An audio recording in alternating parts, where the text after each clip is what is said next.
Hello and welcome to Starbound's second channel. My name is Gabriel the Bibi Capaldi and I'll be your narrator today. But before we get into today's story, please do check down below that you are subscribed to the channel. It's 100% free and helps us pop up on your feed a bit more often. Tibbix's shoulders ached as he jostled through the multi-species crowd, fighting his way toward the front stage of the 1000th Galactic Confederation reunion. This iteration of the normally tedious and ceremonial event had drawn representatives from every member species to the administrative core world of Tenacious, all because of well-substantiated rumors that the unthinkable had occurred. The collective hive mind was poised to shatter the millennium of galactic peace and declare war against the humans. The sea of alien bodies seemed impenetrable.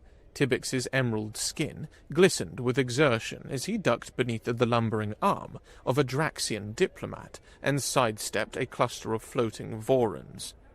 Standing at barely 4 feet tall, Tibbix was disadvantaged in this dense throng of galactic delegates. His slender frame, often compared unfavorably to humans, whom his species resembled in basic silhouette, lacked the unnecessary muscle mass to push through more effectively. His large, black eyes, evolved from the dim swamps of his homeworld, darted frantically, seeking gaps between alien bodies. While humans might bulldoze their way through such a crowd, Tibbix was forced to rely on agility and opportunity, slipping between legs and around torsos when openings presented themselves. "Excuse me?" he wheezed, his universal translator converting his voice into the standard galactic tongue. A towering Mrovian glanced down, annoyed at the interruption, then reluctantly shifted to allow Tibbix passage. "Much appreciated," Tibbix murmured, though the Mrovian had already turned away. Finally, after what felt like an eternity of jostling and apologizing, Tibbix squeezed between the final row of spectators. His breath caught in his throat as the grand ceremonial stage came into full view. The magnificent dome arched overhead, constructed from Aldarian crystal that had been cultivated over centuries to achieve perfect acoustic properties while remaining visually transparent. The dome captured the light from Tenacious' red sun and refracted it into a soft, ambient glow that eliminated shadows without causing discomfort to any species' visual organs. The stage itself was a semicircle platform hewn from a single piece of Neovian marble, quarried from the sacred mountains of Neovia before that world was tragically lost to a supernova 3 centuries ago. 3 ornate lecterns stood in precise arrangement, 2 identical ones positioned equidistant from the center, representing perfect balance, and a third, more distinguished lectern, positioned directly beneath the apex of the dome. The symmetry was deliberate, Tibbix knew, a physical manifestation of Aldarian philosophy of cosmic equilibrium that had maintained the Galactic Confederation for a millennium. The lecterns themselves were masterworks of superior tech, capable of instantly adjusting their height and configuration to accommodate any delegate regardless of physical form. Each was equipped with an array of sensory interfaces to facilitate communication for species that did not communicate through sound or visual displays. Behind each lectern, holographic banners undulated, displaying the ancient symbols of peace and cooperation in scripts from 1,000 worlds. The stage was designed to humble, to remind all present that their shared commitment to coexistence, regardless of biological origin or evolutionary path. At the central lectern stood the Aldarian mediator, already present and preparing for the momentous encounter. Tibbix studied the ancient being with curious eyes. The Aldarian's skin was the color of storm clouds, neither purely grey nor silver. The old being stood nearly 7 feet tall, with a frame that appeared simultaneously frail and immovable, like a reed that bends in the wind yet never breaks. The mediator's 4-fingered hands moved gracefully as they arranged various ceremonial items on the lectern's surface. The speaking stone of Craxus, the flame of perpetual understanding, and the ancient text of the original Confederation, preserved in a stasis field. Each object represented a cornerstone of the peace that had endured for 10 centuries. "Are you an ambassador?" came the question from behind him. Tibbix froze, his slender shoulders tensing. He turned slowly, the worry already bubbling in his chest at the possibility of being removed from this prime viewing position. His concern morphed instantly into something far more primal when he found himself staring at a towering reptilian being with crimson scales from head to toe. The creature stood at least 5 heads taller than Tibbix, with powerful limbs ending in curved talons and a long tail that swayed behind it. Most intimidating were the vertical pupils set in amber eyes that seemed to pierce right through Tibbix's thoughts. Well, that is to say," Tibbix stammered, his universal translator struggling to keep pace with his nervous speech patterns. He considered fabricating credentials, but something in those penetrating eyes made falsehood impossible. His hesitation melted away, replaced by resignation. "No," he admitted, his voice steadying. "I'm merely an observer from Vendantis. Our official delegation is seated in the upper tiers. I simply wanted a closer view of the proceedings." He gestured vaguely toward the magnificent stage. "If my presence here is disruptive, I'll gladly return to my designated area." The reptilian's scaled mouth curved into what Tibbix cautiously interpreted as a smile, revealing rows of sharp teeth that somehow didn't seem threatening despite their obvious capacity for damage. "I am Somir," the reptilian announced, "and you need not worry about your place here. In fact," Somir continued, shifting his massive frame to stand slightly behind and beside Tibbix, "I'll ensure none of these brutes crush you by accident. The smaller species deserve to witness history as much as the rest of us." He gestured toward the stage with a clawed hand. "Observe as you wish, little one. These are momentous times." Tibbix nodded gratefully, feeling unexpectedly safer in the shadow of the imposing reptilian. The crowd's restless energy seemed to intensify with each passing moment, and Tibbix found himself grateful for Somir's protective presence as various appendages and limbs continued to jostle around them. "They say the humans are not afraid," Somir murmured, his voice barely audible above the din of the gathering. "Is that true, do you think?" Before Tibbix could respond, a series of melodic tones resonated through the chamber, signaling the imminent start of the proceedings. Tibbix activated his neural interface with a subtle eye movement, causing a translucent virtual display to materialize before him. The universal chrono display indicated that barely 2 minutes remained before the scheduled commencement of what might be the final mediation attempt between humanity and the collective. The tension in the chamber was crystal clear, manifesting differently among the diverse species present. To his right, a cluster of geyser were nervously rubbing their horns together, producing a faint harmonious vibration that, in their culture, was meant to ward off catastrophe. The sound would have been soothing under other circumstances, but now it only heightened Tibbix's anxiety. Nearby, a group of Ixis had abandoned their instinctual camouflage, a significant cultural taboo except in moments of extreme duress. Their naturally shifting skin patterns had frozen into patterns of black and white, the Ixi expression of existential dread. Tibbix had only read about this phenomenon in xenobiology texts. Witnessing it firsthand sent a shiver along his spine. A sudden hush fell over the assembly as 2 doors at opposite ends of the chamber silently parted, drawing Tibbix's attention to the stage again. The moment of reckoning had arrived. From the eastern portal emerged the representative of humanity. The human moved with the old confidence that had both fascinated and unnerved other species since their arrival on the galactic stage. He was of average height for his kind, perhaps 6 feet tall, dressed in those black and white clothes that humans loved. His short, tightly curled hair was peppered with grey, and his face bore the lines of what humans called middle age. though Tibbix knew this particular human had lived through more than 2 centuries thanks to their species' unique medical advancements. The human, Theron, according to the official diplomatic registry, seemed unconcerned, perhaps too unconcerned considering how much was at stake for the galaxy.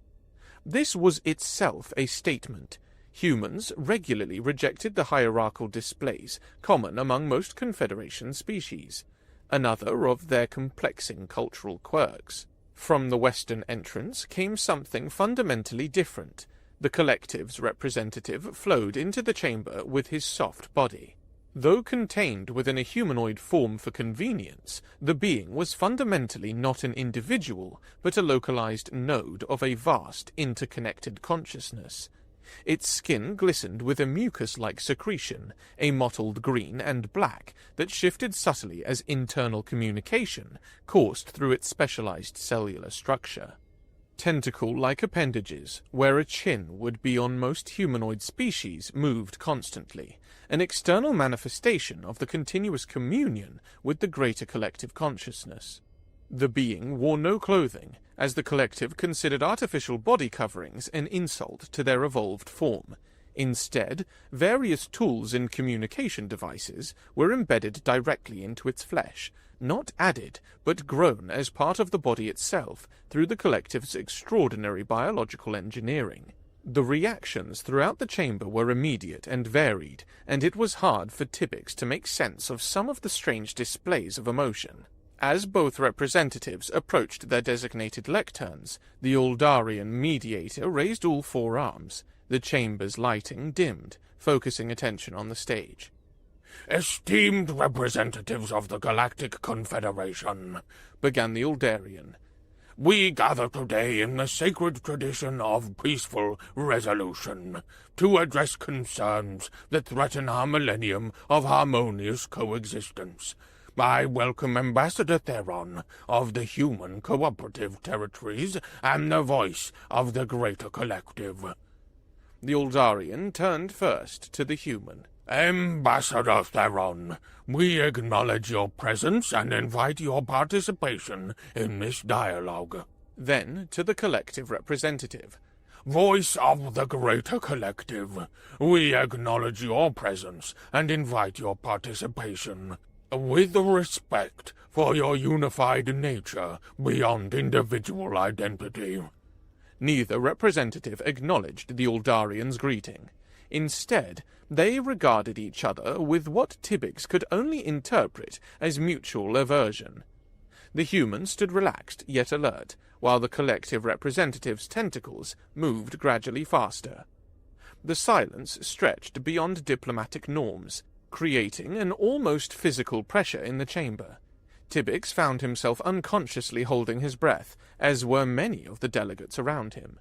Then, without preamble or acknowledgement of protocol, the collective representative turned away from both the human and the mediator, addressing the assembled delegates directly. "The rumors that have brought you all to this gathering are true," announced the voice.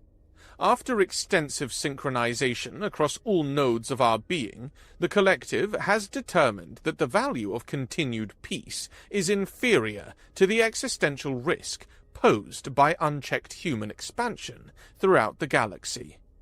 A wave of murmurs swept through the assembly. The Uldarian mediator stepped forward, expression serene but voice firm. "Voice of the collective, this forum is established for mediation between parties, not for unilateral declarations. Ambassador Theron has the right to equal speaking time, and all statements should be directed through this mediation to facilitate understanding."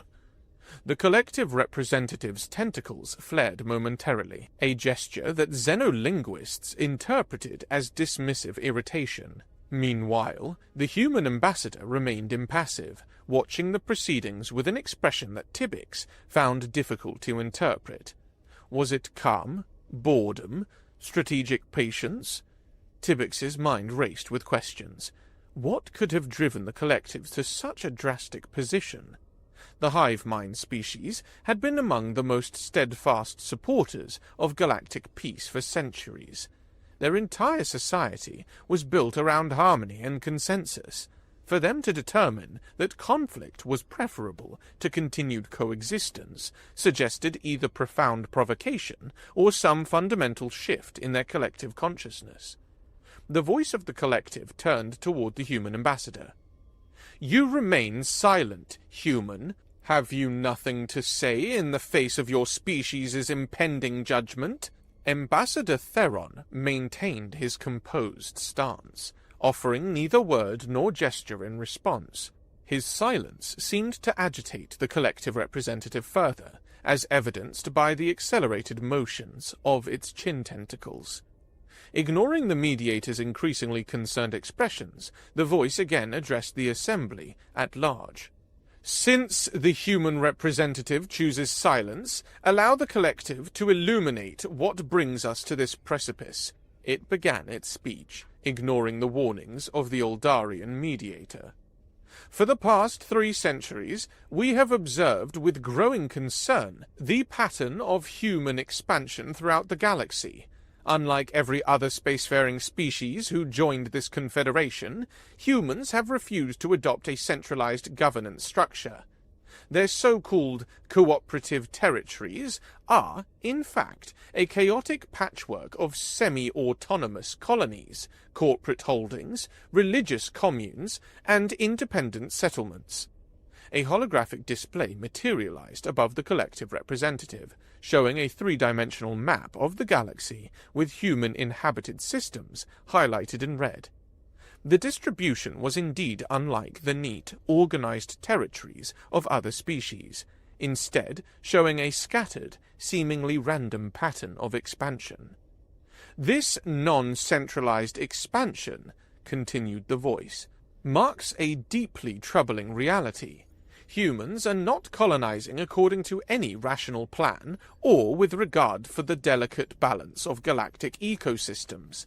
They spread to worlds that should, by all scientific consensus, be uninhabitable to their kind." The holographic display shifted to show various planetary environments, crushing gravity worlds, radiation-bathed moons, caustic atmosphere planets, with human settlements improbably thriving in each. Through what they euphemistically call artificial adaptation, humans have modified themselves to survive in environments that should naturally limit their spread. Some human colonies have genetically altered themselves so extensively that they can barely interbreed with their own kind from other worlds. This harmful and excessive diversity threatens the very concept of species stability that underpins our Confederation's founding principles. Tibbix noticed that some delegates were nodding in agreement, particularly representatives from the more biologically conservative species. A Lumorian diplomat nearby leaned toward a companion and whispered something that made both glance apprehensively at the human ambassador, who continued to observe the proceedings without visible reaction. The voice pressed on, its presentation growing more impassioned. "Most alarming is that humans remain fundamentally divided among themselves. Despite a millennium under Confederation influence, they continue to maintain distinct cultural, religious, and ideological groupings that frequently come into conflict. These conflicts rarely reach the threshold that would trigger Confederation intervention, yet they persist, sometimes for generations, creating perpetual instability within their territories." The display now showed historical footage of human disagreements, heated debates in their governance halls, protest gatherings on colonial worlds, competing scientific expeditions racing to claim new discoveries. Nothing that violated Confederation peace protocols, but decidedly unlike the ordered consensus building practiced by most member species. "The only reason humans have not developed new weapons of mass destruction or engaged in large-scale warfare is the oversight of this very Confederation," the voice declared, tentacles now fully extended in what xenobiologists recognized as a display of maximum emphasis. "Yet at their current rate of expansion, with another millennium, humans will outnumber the combined population of all other Confederation species. The mathematical projection is irrefutable. Another holographic chart appeared, showing population growth curves extending forward in time. The human line eventually dwarfed all others combined, its exponential trajectory extending beyond the display's boundaries. The assembly's reaction was immediate. Fear and even some voices of agreement spoke in support of the hive. Encouraged by these responses, the voice continued its address. Humans claim worlds for reasons that defy rational analysis, because they find a planet's sunsets aesthetically pleasing, or because they have developed affection for a local non-sapient species, or simply because no other human has done so before. Their expansion follows no pattern recognizable to collective intelligence. They are, in essence, a chaotic force in an ordered cosmos. The holographic display shifted again, now showing a time-lapse of human expansion over the past 5 centuries. The pattern did indeed appear random, with colonies sprouting in seemingly arbitrary locations across multiple galactic arms. Most disturbing of all, the voice continued, ignoring both the Uldarian mediator and the quiet human ambassador, who made no effort whatsoever to interrupt it, is that humans harbor division among their own kind. They have established these different tribes throughout our galaxy, some based on historical Earth regions, others on ideological differences, still others on arbitrary distinctions that even our most skilled xenopsychologists struggle to comprehend. A section of the assembly began murmuring in agreement. Tybbix noticed several Molosian representatives exchanging their equivalent of nods, their eye stalks vibrating in synchronized patterns of concern. "The collective has concluded," the voice pronounced, "that humanity represents an existential threat to the ordered development of all galactic life. Their chaotic, unpredictable expansion will inevitably destabilize the careful balance established over a millennium." A hush fell over the assembly. Even the ambient environmental systems seemed to quiet in anticipation of what would come next. The Uldarian mediator took a step forward, but the voice raised a limb in a gesture that unmistakably requested continued audience. "After careful deliberation across all nodes of our being," the voice declared, "the collective has determined that preventive action is necessary. For the past 3 centuries, we have secretly developed weapons that the Confederation long ago agreed to abandon." Gasps and exclamations erupted throughout the chamber. The Uldarian mediator's serene expression finally broke, revealing alarm. "Voice of the collective, you speak of weapons. This is a violation of our most sacred—" "Yes," interrupted the voice, its tone unapologetic. "We have created weapons. We have built ships designed not for exploration, but for destruction. We have prepared defenses against the human tide that threatens to consume all in its path." The chamber descended into chaos. Delegates of various species began shouting questions, expressions of outrage, or calls for calm. The Zyors' vibrations had intensified to the point where smaller delegates had to stabilize themselves against fixed objects. A group of Ixis had gone completely transparent, their most extreme stress response. Through it all, Ambassador Theron of humanity remained silent and still, watching the unfolding pandemonium with an expression that might almost be described as patient. The voice raised its appendages, waiting for the tumult to subside before delivering its final pronouncement. "The collective has determined that action must be taken before humanity grows beyond containment. We will act first to preserve the galaxy's future. Humans cannot be incorporated into the greater galactic harmony. They must be contained, by force, for the continuation of all other life."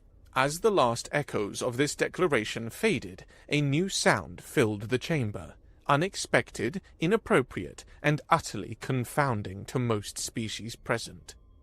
Laughter. human laughter.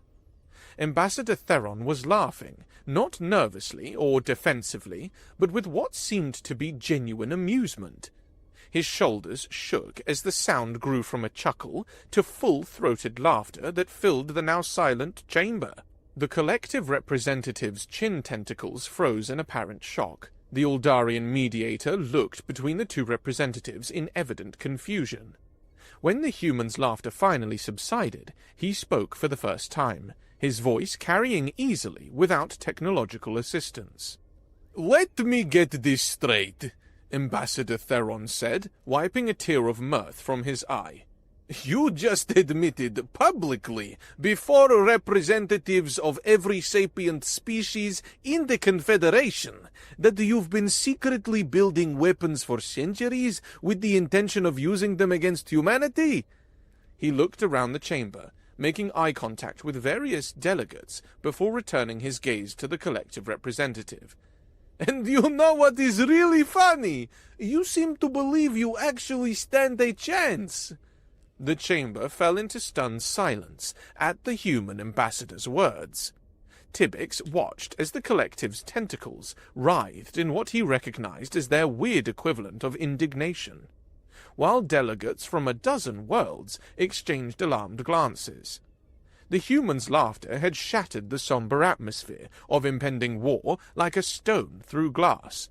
Ambassador Theron ignored their gazes and stepped away from his lectern, moving slowly toward the center of the stage.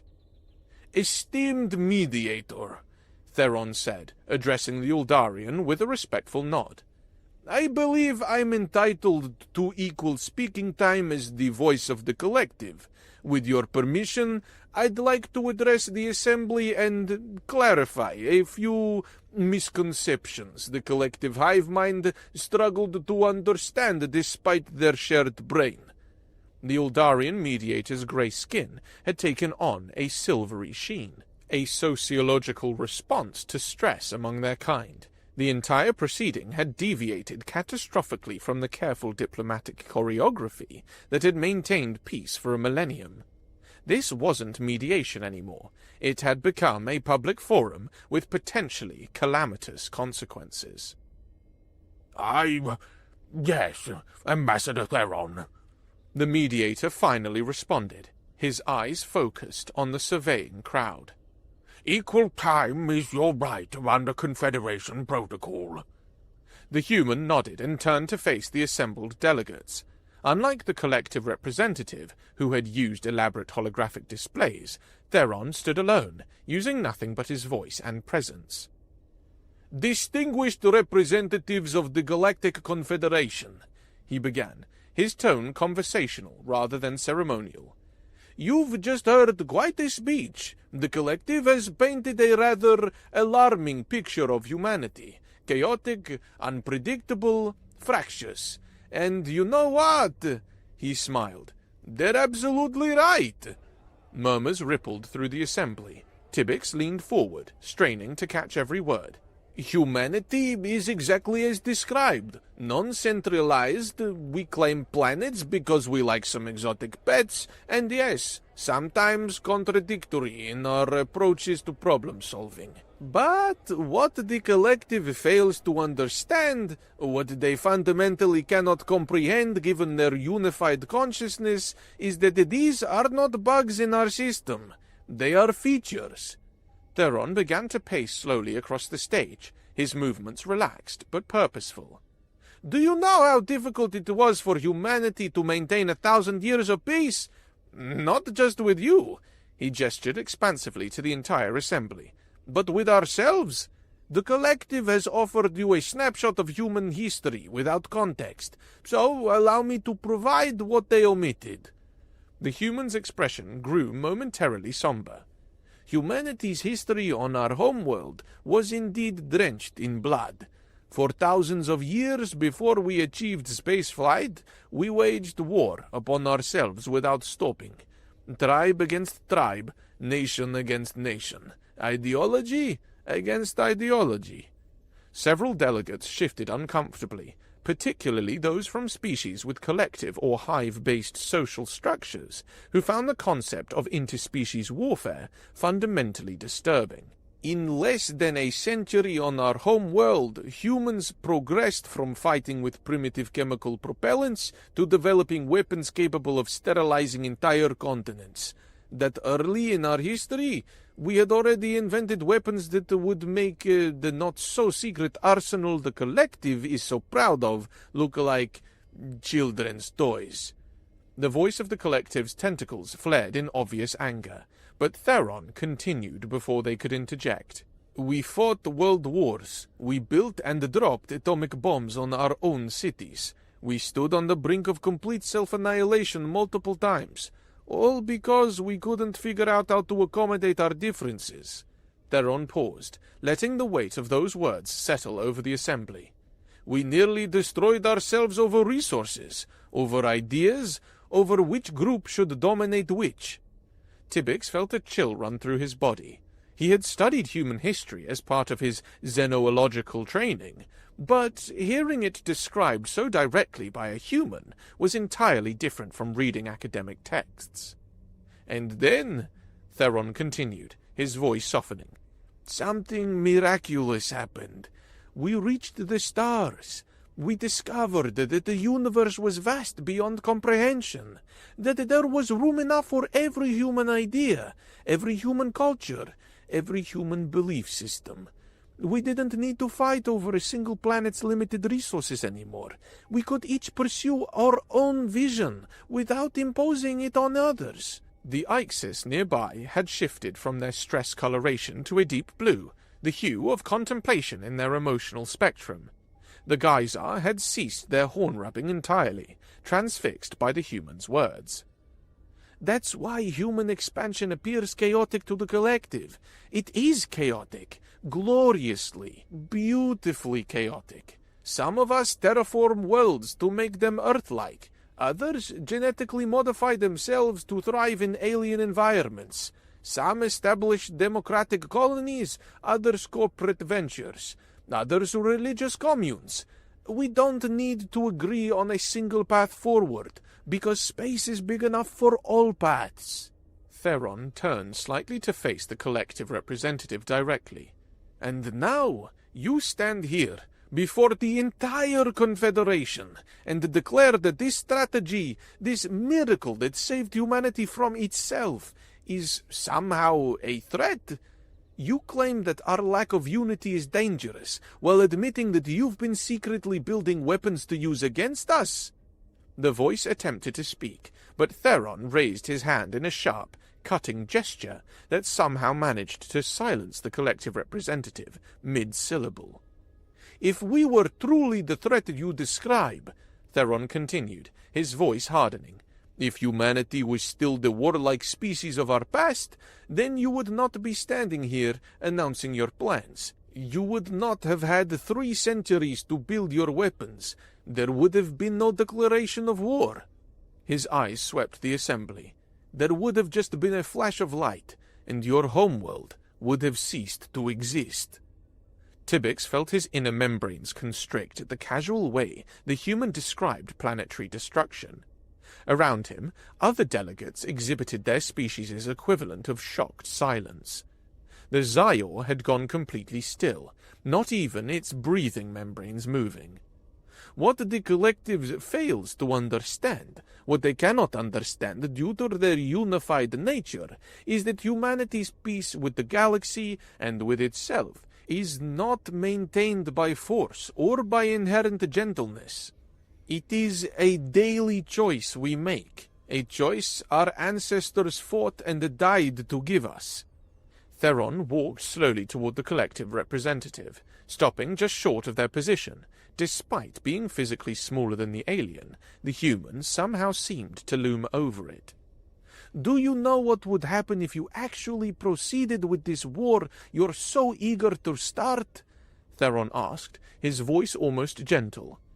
You would succeed in doing what has not been done for 1,000 years. You would unite humanity. The voice's tentacles writhed in what might have been confusion or alarm. Oh, not in the way you think unity should work, Theron continued. We wouldn't suddenly adopt a hive mind or establish a single government, but we would remember something we've been trying very hard to forget, how to focus our minds into destructive purpose. The human turned again to address the wider assembly. Many of you represent species that evolved from collective or herd frameworks. Your ancestors survived by cooperation and consensus. That's beautiful and worthy of respect. He gestured toward himself. Humans evolved as persistence predators. Our ancestors survived by selecting a target and pursuing it until it collapsed from exhaustion, even if the chase took days. A ripple of unease moved through the chamber. Tibbix had known this academic fact about human evolution, but had never considered its implications in the context of war. From the expressions of those around him, neither had most of the other delegates. For 1,000 years, humanity has chosen not to be what evolution designed us to be. We have chosen cooperation over predation, friendship over dominance, coexistence over conquest. But all the collective sees is our lack of a unified leadership as a disorder. Theron's expression hardened. They are profoundly mistaken. The voice of the collective finally found an opportunity to interject, its speech patterns accelerated by agitation. You speak of choice and restraint, human, but my eyes saw that you too have created weapons. You have not fully embraced peace as you claim. Instead of appearing defensive, Theron laughed again, a shorter, sharper sound than before. Of course we have weapons, he replied. We've never denied it. The difference is that we haven't been building new ones. We haven't needed to. The arsenals we had when we joined the Confederation were already sufficient to end civilizations. We just had to maintain it. The revelation sent another wave of shocked murmurs through the assembly. The Uldarian mediator stepped forward, distress evident in their posture, but seemed unable to find words appropriate to the unprecedented situation. Humanity, Theron continued, his voice rising to be heard over the growing commotion, is the species that invented atomic energy and then, instead of using it first as a widespread power source, turned that same technology into weapons of destruction immediately. We are the species whose first application of faster-than-light technology wasn't to build exploration vessels, but to create missiles that could strike targets in other star systems before any defense could be mounted. Theron placed a hand on the shoulder of the collective representative, a gesture so inappropriate in formal diplomacy that several delegates gasped audibly. Tibbix himself couldn't believe what he was witnessing.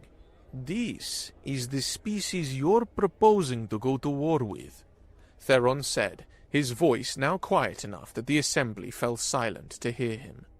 Do you truly want to be remembered as the ones who woke the sleeping predator? Who reset humanity to the factory settings and brought us back to what we were before we chose peace? The chamber fell into a silence so profound that Tibbix could hear the soft noise of the environmental system cycling air through the vast space. Every representative stood frozen, as if time itself had paused in the wake of the human's chilling words. Beside Tibbix, Somir had gone rigid, his massive scaled body becoming statue-like, only the slightest ripple of his breathing visible beneath crimson scales. The voice of the collective was the first to break the stillness, its tentacles writhing with renewed agitation. When it spoke, its tone had shifted from authoritative to defensive. The collective does not act alone in this matter, it declared, chin tentacles fluttering rapidly. We speak for all the species too weak or too diplomatic to voice their legitimate fears. Many worlds tremble in the shadow of humanity's potential for destruction. We are merely the first with courage enough to acknowledge the threat directly. This war is the desire of most of us. We are certain. Instead of appearing defensive, Theron laughed again, a shorter, sharper sound than before. The human's dismissive response seemed to drain some of the confidence the collective representative had mustered. The silence that followed was different, heavier, charged with unspoken fears and calculations. Tibbix glanced around at the assembled representatives and realized with sudden clarity that inaction now would allow this situation to deteriorate beyond repair. But why was no one speaking? Could he be the only one who noticed this? Without fully processing what he was doing, Tibbix turned to Samir. "Can you lift me up to the stage?" he whispered urgently. The reptilian's amber eyes widened in shock. "Have you lost your mind? You're an observer, not an ambassador.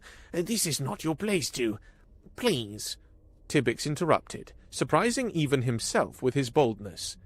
"No one else is going to speak, and this is going to spiral into disaster. I may not be an ambassador, but I am a citizen of the galaxy that actually has something to say."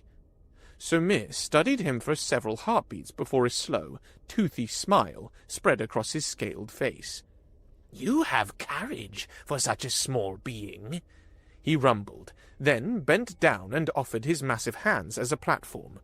"I hope you know what you're doing." With Samir's help, Tibbix clambered onto the stage, feeling the weight of thousands of eyes turning toward him. His knees nearly buckled as the full attention of the Galactic Assembly focused on his diminutive form. His natural instinct, the evolutionary imperative of his species to hide, to blend in, to avoid attention, screamed at him to flee. Instead, he forced himself to walk forward until he stood between the towering human ambassador and the writhing representative of the collective. "I am Tibbix," he began, his voice initially trembling before finding strength. "An observer from Verdantis. My species is among the physically weakest in the Confederation. We have no natural weapons, no territorial instincts, and our greatest evolutionary advantage is our ability to hide." He paused, gathering his courage. "And yet, I stand here to tell the voice of the collective that you do not speak for us, nor, I suspect, for many others present." Murmurs of agreement rippled through the assembly, emboldening Tibbix to continue. "It is difficult to comprehend how a consciousness comprised of billions of connected minds could be so profoundly short-sighted," Tibbix said, his emerald skin flushing deeper green with emotion. "Even I, with my single, limited mind, can see that the humans are not afraid of you, not even slightly. The evidence is right before us all." He gestured toward Ambassador Theron, who watched him with interested surprise. "They laugh at your threats, and they will obliterate you. Have you even considered what will the galaxy be like after this war?" The voice's tentacles stilled as Tibbix continued. "If you proceed with this, you will not be protecting the weaker species of the galaxy. You will be endangering us all by awakening what humanity has spent millennium trying to transcend." Tibbix turned to address the entire assembly. "I ask that my words be transmitted to all nodes of the collective consciousness. Perhaps when more of your unified mind considers the true implications of what you propose, wiser outcomes will prevail." The collective representative stood motionless for several moments, its mucus-covered skin moving in strange patterns as internal communication flowed through its specialized cellular structure. The chin tentacles began to move, first erratically, then in synchronized waves that Tibbix had never observed in xenobiological studies. Finally, the voice of the collective looked around the chamber, its gaze moving from the impassive human to Tibbix and then to the representatives of 100 worlds standing in silent judgment. "The collective acknowledges," it said slowly. "The little one is not wrong, and we have misinterpreted the room and let our emotions get the best of us. We thank the little one for his perspective. If the esteemed mediator permits, the collective is willing to postpone any precipitous actions and engage in proper dialogue regarding our concerns. Should humanity still be willing to participate?" The Aldarian mediator's grey skin lightened with visible relief. Ambassador Theron, the mediator said, turning to the human. would you be amenable to such a discussion? The human didn't laugh this time. Instead, he nodded, the corner of his mouth lifting in a small smile as his gaze met Tibix's. "Always," he said simply, his voice inviting what might as well become another millennium of peace.